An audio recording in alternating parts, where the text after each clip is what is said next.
It was just after 2 in the morning when the monitors began to whisper their mechanical lullaby, a rhythm every nurse knows by heart.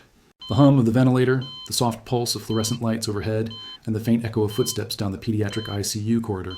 I remember that night as clearly as if it's still happening. The sterile chill in the air, the scent of antiseptic, the quiet weight of exhaustion pressing behind my eyes. I was still new to night shifts back then, still learning how to keep fear from showing on my face. That was the night I met Eli Carter, 6 years old, brown hair, pale skin, small frame, swallowed by hospital sheets. He'd been pulled from a backyard pool, not breathing, no pulse for nearly 7 minutes before paramedics brought him back. When he arrived, he was already hooked up to more machines than any child should ever need. His parents, Amanda and Luke, stood motionless in the doorway, their faces frozen between disbelief and prayer. I'd seen families hold on to hope before, but there was something in Amanda's eyes that told me she was holding her breath for a miracle. The hours dragged on. Every few minutes I checked his vitals. Heart rate steady but low, oxygen saturation flickering like a candle in the wind. The team had done everything possible. Induced hypothermia to protect his brain, medications to stabilize his blood pressure, constant monitoring. Still, he didn't stir. He looked peaceful, almost too peaceful, the kind of stillness that makes you wonder if the soul has already left. Around 4 a.m., I sat at my workstation, updating charts, my mind numb from the rhythm of repetition. That's when the alarm beeped once, then stopped. I turned, expecting another routine fluctuation. But Eli was sitting up, slowly, as if waking from a dream. His eyes were open, calm, alert, but he wasn't looking at me. I froze, pen still in hand. "Eli?"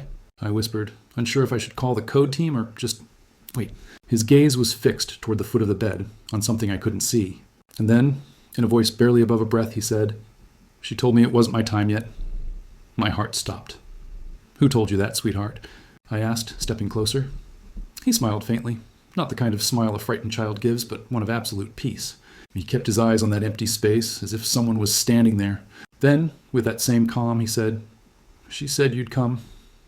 I felt the air change, like the room had gone still, the hum of machines suddenly distant. The doctor rushed in, followed by his parents. Amanda's tears turned to gasps of joy. "Eli, baby, can you hear me?" she cried, reaching for his hand. He turned to her, eyes full of light.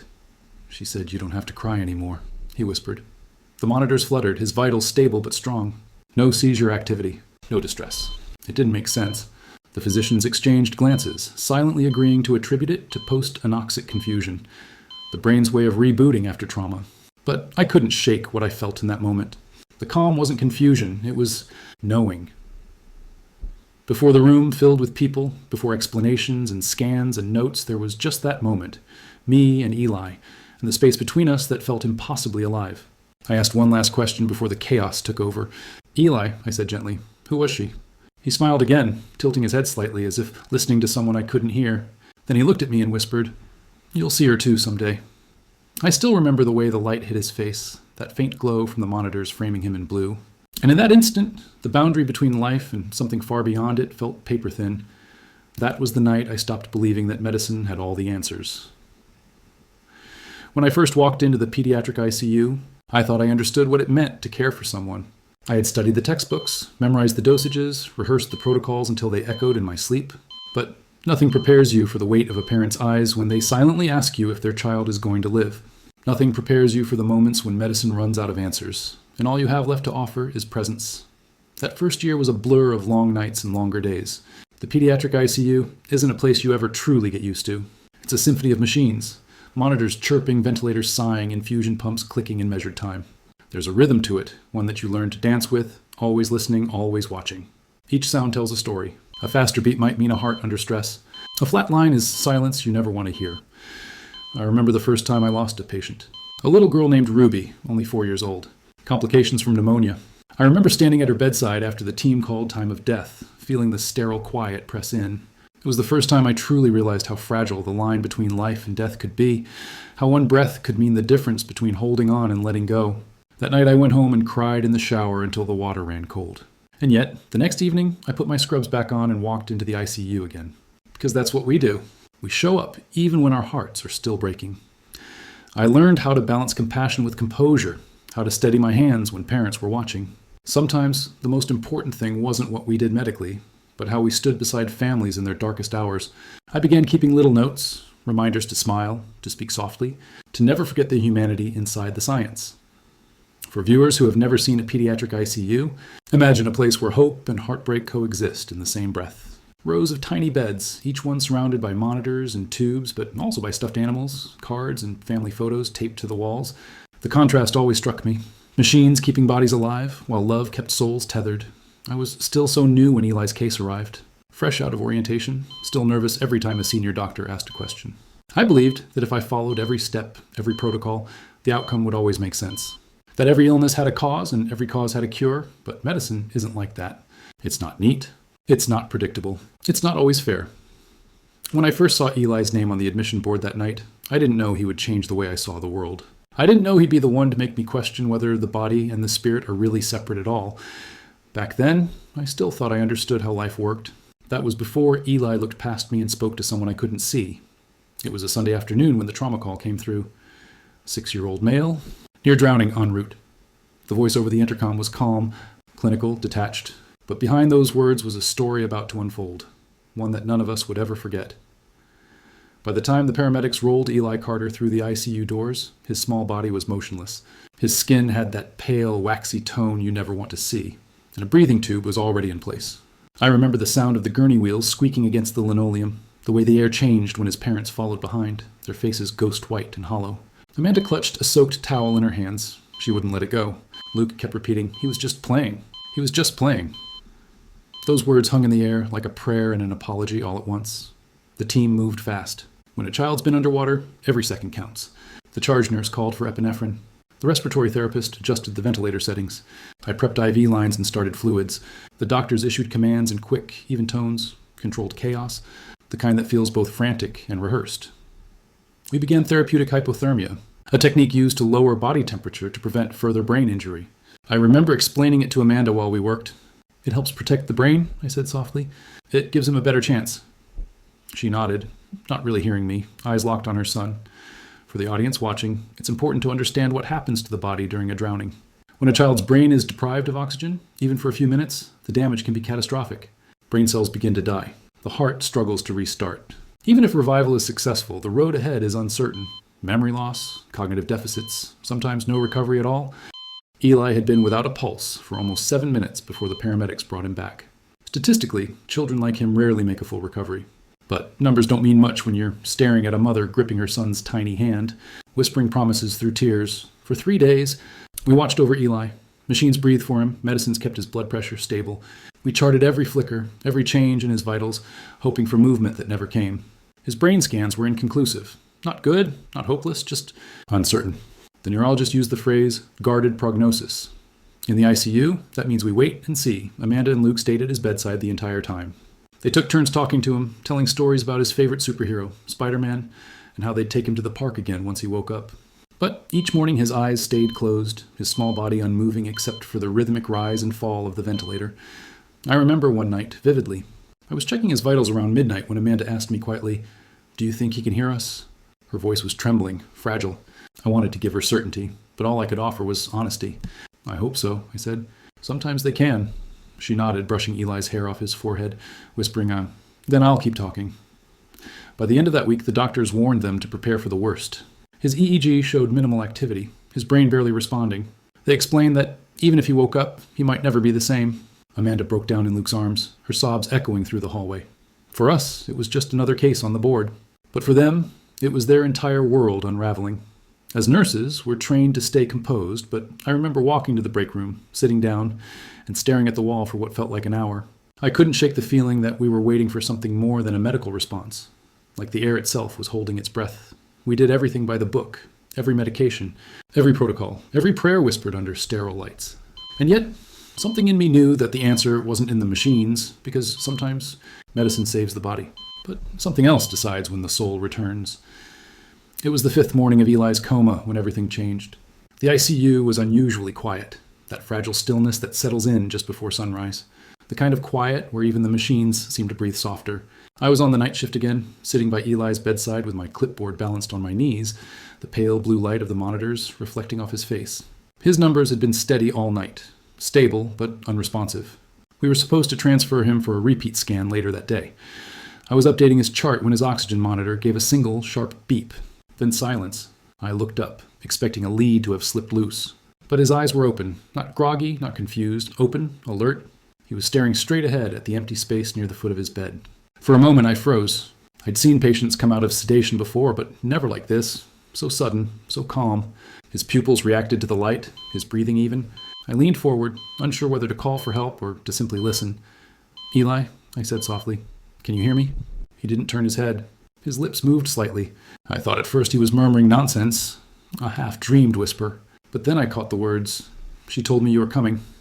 I felt my chest tighten. "Who told you that?" I asked, trying to keep my voice steady. Eli's gaze didn't waver. His small hand rested on the blanket, fingers twitching like he was reaching for something just out of sight. "The lady," he said. "She told me not to be scared." Every hair on my arm stood up. The room felt different. The hum of the ventilator seemed softer, the fluorescent lights almost dimmer. It was as if the air itself had thickened. When the doctor and his parents arrived moments later, I stepped back, giving them space. Amanda rushed to his side, tears spilling down her face. "Eli, baby, can you see me?" she cried. He looked at her, really looked, and smiled faintly. She said, "You don't have to cry anymore." Amanda froze, her hand halfway to her mouth. Luke just stared, unable to move. The doctor began the standard neurological checks. Pupil response, motor control, orientation. Eli passed everyone. No sign of distress, no sign of confusion. Just this unshakable serenity, like he'd woken from a place beyond fear. Later, when the initial chaos settled, the attending physician explained it away as a possible post-anoxic hallucination, a phenomenon where the brain, deprived of oxygen, misfires as it reawakens.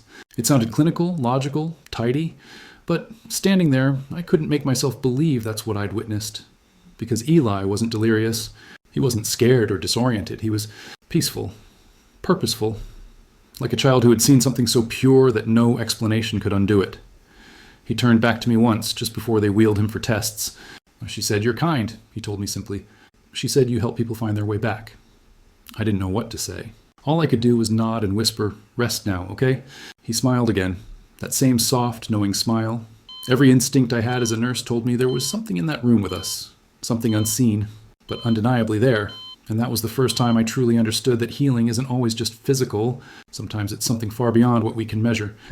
In the days that followed, I found myself replaying that morning over and over again.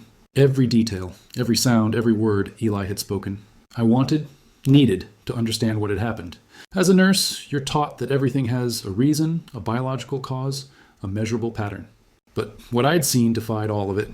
Eli recovered faster than anyone expected. Within 48 hours, he was breathing on his own, sitting up, even eating small bites of applesauce. The doctors called it a remarkable rebound. Amanda called it a miracle. I called it impossible. When my shifts ended, I stayed late, digging through his charts, reading his EEG reports. The scans showed minimal brain activity during the hours he was supposedly communicating. No bursts, no spikes, no indicators of dream or hallucination phases.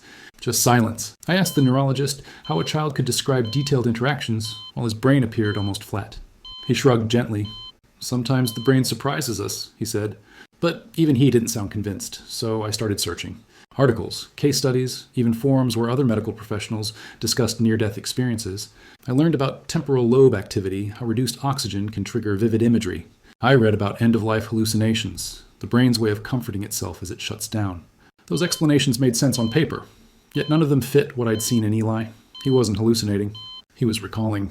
He remembered conversations, colors, even describing details from moments when he was unconscious, like the red jacket his father wore the night he arrived, or the bracelet Amanda dropped in the hallway.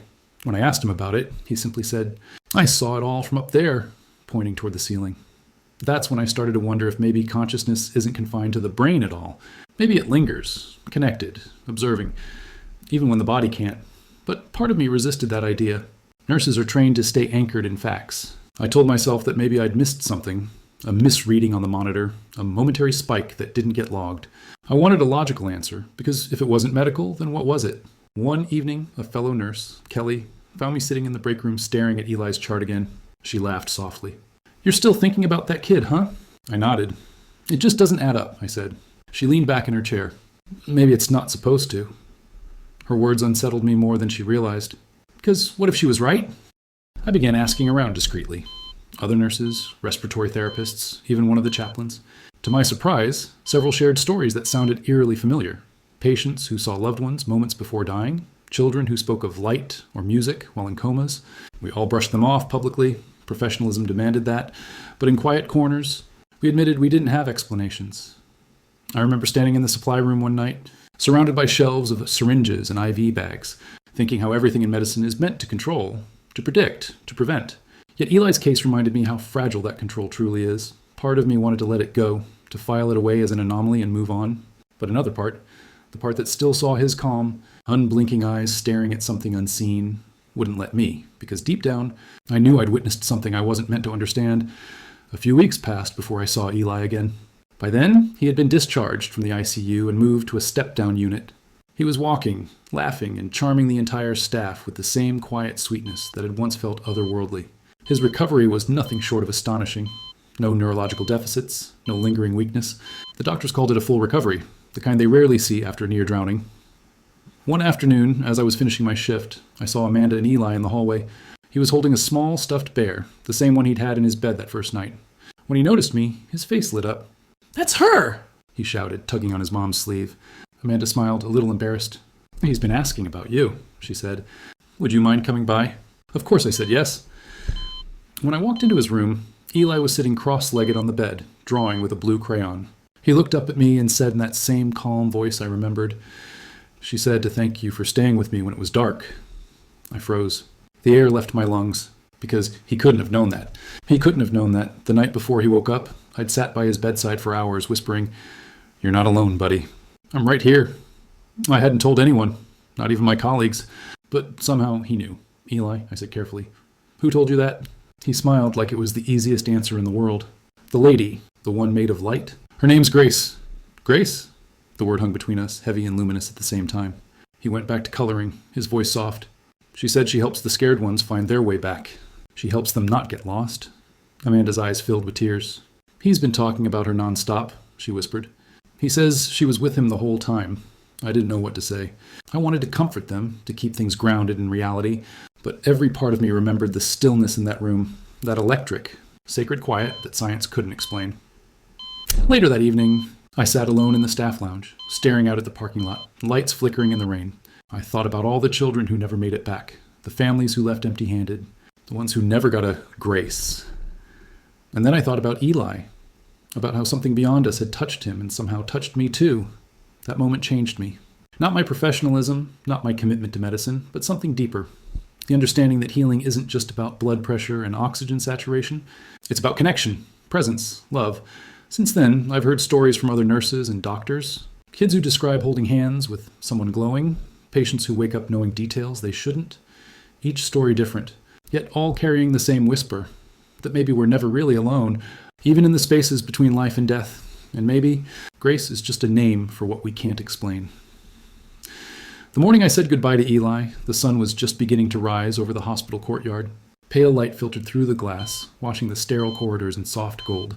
He was sitting up in bed, swinging his legs, a bandage still taped to the inside of his arm. When he saw me, he waved, grinning from ear to ear. A child who, by every rule of medicine, shouldn't have been there to smile at all. Amanda hugged me tightly before they left. "We'll never forget what you did for him," she said. I wanted to tell her that it wasn't me, that I had been just another pair of hands in a long chain of desperate hope. But as I watched them walk away, Amanda holding Eli's hand, Luke carrying the stuffed bear, I realized that none of us who were there that night would ever truly understand what happened. Months later, I transferred to a different unit. Life in the hospital carried on. New patients, new crises, the same cycle of urgency and quiet heartbreak. But sometimes, late at night, when the ward was still and the only sound was the soft rhythm of monitors, I would think about that moment. The way Eli looked past me, his eyes fixed on something that wasn't there. The way the room had felt lighter, not empty, but full, as though someone unseen was standing among us. I've since met other medical professionals who've had similar stories. A surgeon who swore he heard a patient whisper, "Thank you," after being declared dead. A respiratory therapist who said she felt a hand on her shoulder during a code when no one else was in the room. We all carry these fragments, quiet moments that don't fit inside our charts or textbooks. Most of us never speak about them publicly, afraid of sounding unprofessional, unscientific. But in the silence between one heartbeat and the next, we remember. Eli's case taught me something that no medical textbook ever could, that science and faith aren't enemies. There are two ways of reaching for the same truth, that life is far more intricate, far more mysterious than our instruments can measure. We save bodies, yes, but what wakes a soul? That question still keeps me awake some nights. I heard from Amanda a few years later. She sent a photo. Eli, now 10, grinning beside a baseball trophy. In her message, she wrote, "He still talks about her sometimes. Says Grace watches over the other kids now. I stared at that photo for a long time. The same soft eyes, the same calm light behind them. And I realized something. That maybe Grace wasn't meant to be seen, but felt. Maybe she's not one being, but 1,000 small mercies, moving quietly through every room where life hangs by a thread. I don't pretend to understand what happened that night, but I know this. I've seen what medicine can do, and I've seen what love can do, even from the other side. And though I never saw who Eli spoke to, I still feel her presence every time a child opens their eyes again. Some mysteries aren't meant to be solved, only witnessed.